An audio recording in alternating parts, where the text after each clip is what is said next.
Assalamualaikum warahmatullahi wabarakatuh. Anak-anak, kita ketemu lagi.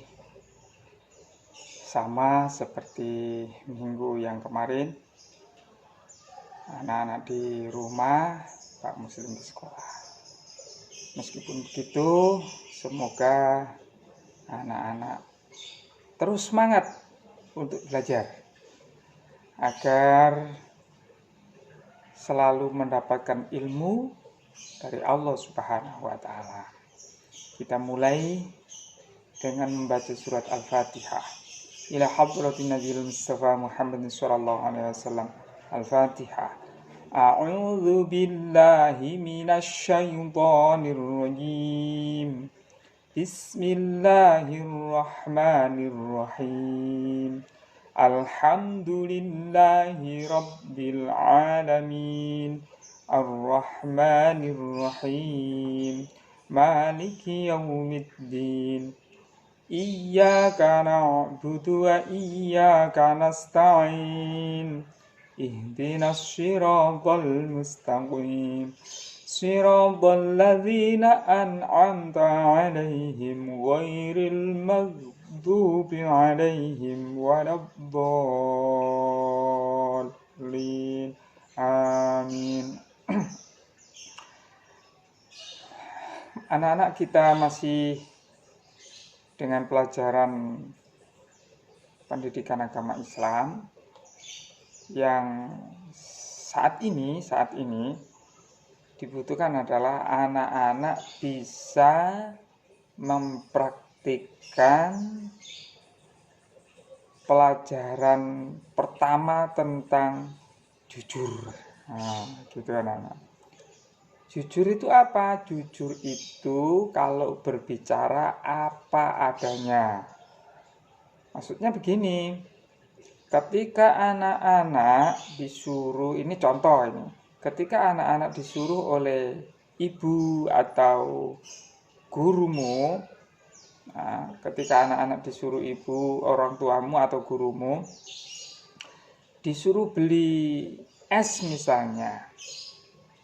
Sampai di sana, ketika kamu beli es 5.000, pulang ditanya, loh ini tadi harganya berapa? Harganya 8.000, Ma. Harganya 8.000, Pak. Harganya 8.000, Bu. Misalnya begitu. Itu berkata tidak apa adanya, atau dinamakan bohong. Nah, kalau apa adanya gimana? Harganya 5.000, ya 5.000 bilangnya. Begitu aja. Nah, itu. Gini anak-anak. Kenapa kita harus berkata jujur? Karena dengan berkata jujur itu hati akan menjadi tentram. Karena apa? Begini, contoh lagi seperti tadi. Ketika kamu berbicara di depan orang tuamu, kemudian atau berbicara di depan gurumu, kemudian kamu berbohong. Ketika kamu berbohong, hatimu tidak akan tentram. Jangan-jangan ketahuan ya apa ya? Ketika gurumu mungkin atau orang tuamu mungkin tidak bertanya, 8.000, wes diam. Tetapi dalam hati mereka, dalam hati gurumu, dalam hati orang tuamu mungkin, kok mahal banget ya? Nah, jangan-jangan anakku diakali. Anakku diplekoto sama yang jualan. Awas, nanti aku ke sana. Lah, ketika itu anak-anak, suatu ketika ketika kamu di depan rumah orang tuamu sudah berpakaian rapi, kamu pasti bertanya, "Pa, mau kemana? Ma, mau kemana?" Kalau mereka menjawab, "Aku mau ke tempat kamu beli es," itu kamu sudah merasa deg-deg, gak enak, gak terasa, gak enak, gak tenang. Karena apa? Kamu telah berbohong. Padahal jika kamu merasa tidak berbohong atau berbuat jujur, kamu akan tenang. Karena kamu ketika orang tua mau berangkat ke sana pasti ini jangan-jangan nanti ditanyakan. Kalau ditanyakan nanti aku ketahuan bohongnya. Wes stop, ndak enak. Maka berkatalah jujur. Berkatalah jujur. Pertama, jujur akan membuat hati itu tenang, tentram. Gitu. Kemudian jujur itu anak-anak bisa membuat kamu bisa masuk surga.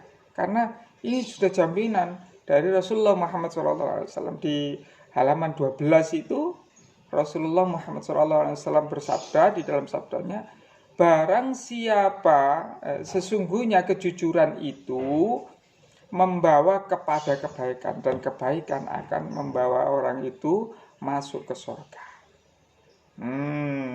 Maka dari itu anak-anak, jujur itu akan membuat kamu semuanya, baik itu laki-laki atau perempuan, akan dimasukkan surganya Allah Subhanahu wa taala. Enak loh di surga itu. Enak banget.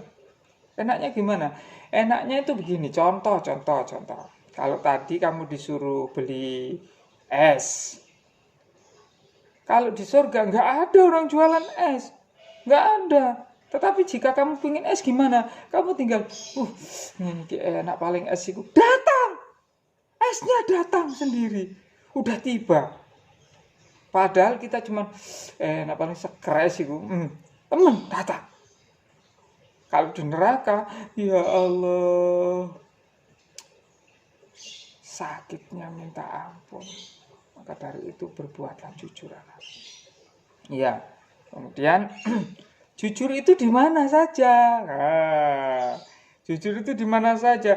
Jujur itu kamu harus lakukan dimanapun kamu berada.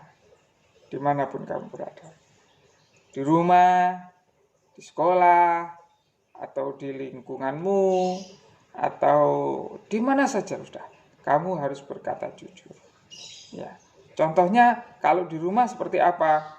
Ya, satu, kamu harus berbicara apa adanya kepada orang tua. Tidak boleh bohong, tidak boleh menutup-nutupi. Nomor dua, jika kamu disuruh orang tua seperti tadi beli es, misalnya uangnya 10.000, esnya harganya 5.000 kembaliannya atau sisanya harus kembalikan. Itu jujur namanya. Kemudian menunjukkan hasil ulangan. Ini biasanya ada beberapa anak itu karena hasilnya jelek di bawah 50, malu dengan orang tuanya, tidak ditunjukkan. Nggak apa-apa, tunjukkan aja biar nanti dapat motivasi atau dapat dorongan dari orang tuamu supaya kamu disuruh agar rajin belajar atau didampingi. Jadi gitu. Kalau kamu nggak jujur, orang tuamu nggak mendampingi, akhirnya paling mengatakan begini, anakku pintar, akhirnya tidak didampingi. Tapi kalau kamu berkata jujur, insya Allah kamu akan didampingi oleh orang tuamu. Kemudian kalau di sekolah bagaimana? Kamu lihat aja di halaman 11 itu bukumu. Berkata jujur di sekolah, berbuat jujur di sekolah, berlaku jujur di sekolah. Itu pertama, tidak menyontek ketika ulangan. Nah, kalau menyontek, ya benar biasanya hasilnya bagus, tapi ya nyontek, gak jujur itu namanya. Nah, kemudian biasanya menyontek itu tetap seperti yang Pak Muslim katakan itu. Tidak tenang. Apalagi kalau gurunya sudah berdiri begitu. Lihat kanan, lihat kiri, kamu menyontek, ketahuan, kamu dimarahi. Jangan-jangan kalau gurunya gurunya kereng, gurunya ngamuan kayak Pak Muslim, disobek. Itu ulanganmu. Kamu dianggap tidak ulangan. Makanya kamu harus berbuat jujur meskipun ulangan itu dari sebelum ulangan malam itu sudah harus belajar gitu, supaya kamu ulangan bisa. Kemudian anak-anak melaksanakan piket sesuai jadwal. Jadwalnya kapan? Misalnya hari Rabu, ya pulang sekolah kan biasanya anak-anak ada yang berpikir timbang daripada terlambat daripada terlambat terus pulang sekolah aku tak nyapu-nyapu piket dengan teman-temannya yang satu grup atau satu kelompok gitu. Ya masa pulang sekolah itu. Tetapi ada juga yang gak usah pulang sekolah, langsung bermain aja, besok pagi piket. Ya berarti datangnya sekolah harus pagi sebelum masuk sekolah. Misalnya masuk jam 7, setengah 7 kamu sudah harus piket. Begitu. Selanjutnya anak mentaati peraturan sekolah. Itu salah satu perbuatan jujur. Seperti apa? Hari Senin misalnya pakai baju merah putih. Ya pakai baju merah putih. Itu namanya taat. Pakai sepatu. Jangan ke sekolahan tidak pakai sepatu. Ke sekolahan pakai sandal jepit. Pak, sandal jepit, Pak, gak ada sepatu. Oh, nggak mungkin. Setiap anak itu pasti punya sepatu, apalagi anak sekolah.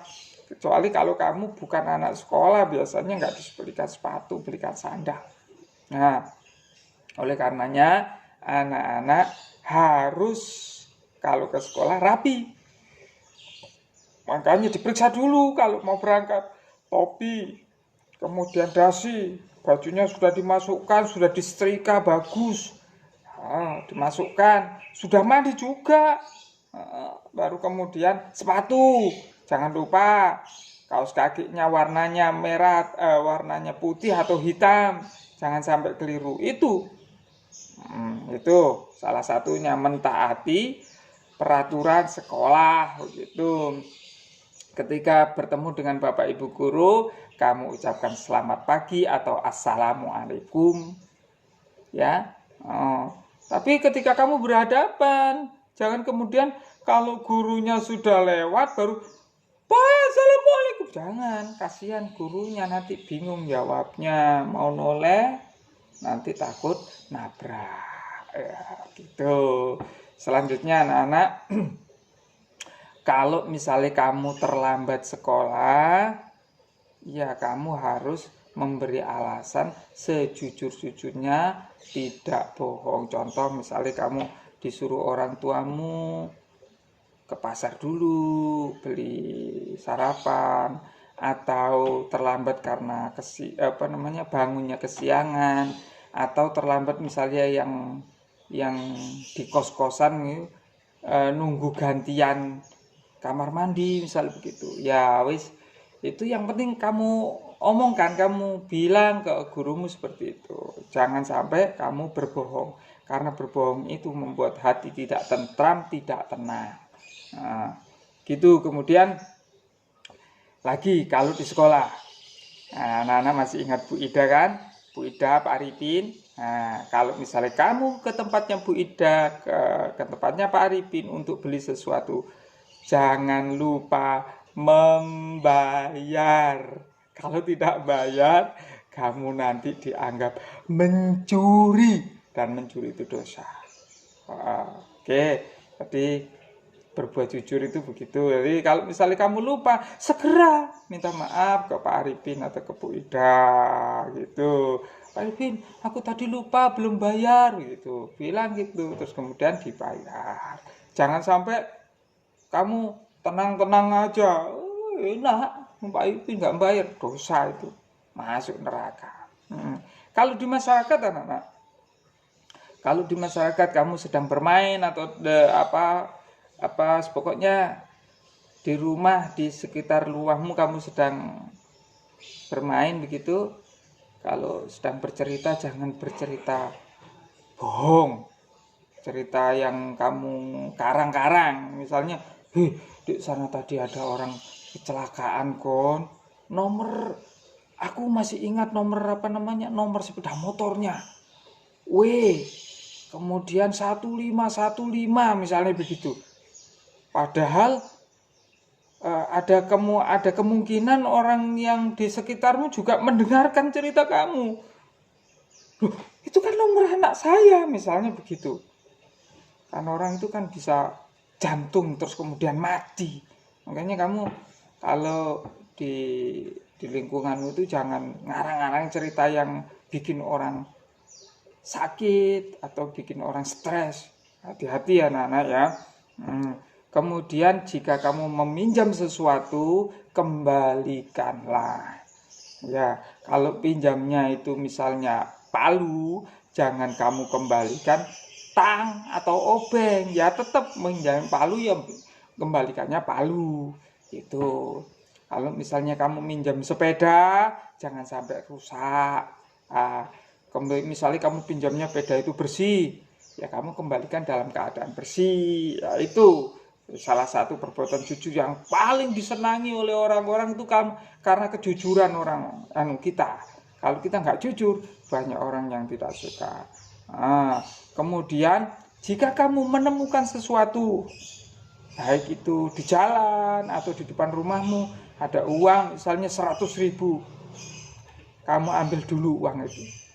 Kamu ambil, masukkan tas, kemudian kamu umumkan, saya menemukan uang, siapa yang kehilangan, gitu.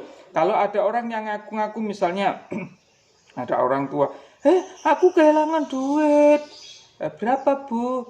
10.000. Oh ya, berarti ini bukan uang ibu. Nah ya, kamu jangan sebutkan nominalnya, jangan sebutkan 100.000-nya, jangan. Tetapi kalau kamu tahu uang itu yang jatuh, misalnya ini uangnya Pak Arifin yang jatuh, Pak Arifin nyari apa? Uang. Ya, kamu tahu misalnya ini uangnya Pak Arifin, ya kamu harus kembalikan. Itu salah satu perbuatan jujur.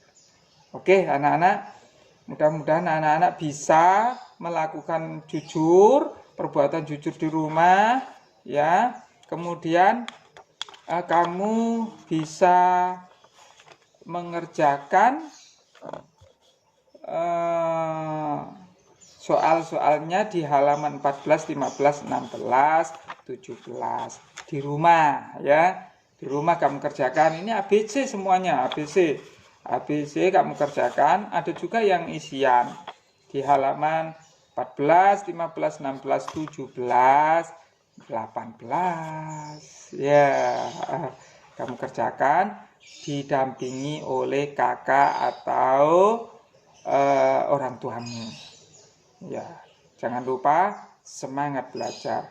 Semoga sehat selalu dan mudah-mudahan keadaan ini kembali pulih, kita bisa bertemu lagi. Assalamualaikum warahmatullahi wabarakatuh.